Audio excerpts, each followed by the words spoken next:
Has it been forgotten, or hasn't it been properly funded, Mr. Downing? Well, absolutely. The cuts to policing have decimated proactive policing. It is a key tool. It does prevent murders. It prevents crime. It's absolutely essential. What does the government need to do, or indeed police forces, when confronted with the figures that 105 black people were murdered in the year ending March 2020, the highest number in almost 20 years? See, this is the discussion that we should be having, rather than disproportionality about stop and search. It's about how can we stop this epidemic of murder across the black community. And this is a conversation we should be having every single day, because every day when I read someone's been stabbed again or murdered, yes, that is the issue. So we have to get all our communities together. It's not just a policing issue, it's a community issue, it's a family issue, of which we need to put the right resources into fighting violent crime. And that means a community base, that means supporting our youth of today with the right services and diversion.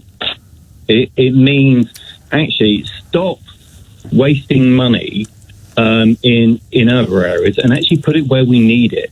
Because let's remember the names of the people who've been murdered this year already as victims of knife crime. We're not talking about that. We're talking potentially about disproportionality of stop and search. It's the wrong conversation that we're trying to have at the moment. Lastly, let me ask you this. You're a professional in the field, indeed a very high-ranking professional.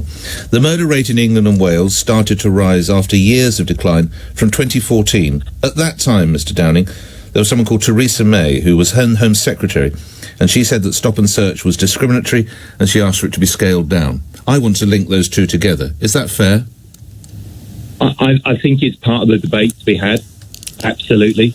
I was part of policing at that time where we were trying to stop our officers going out, stopping and searching.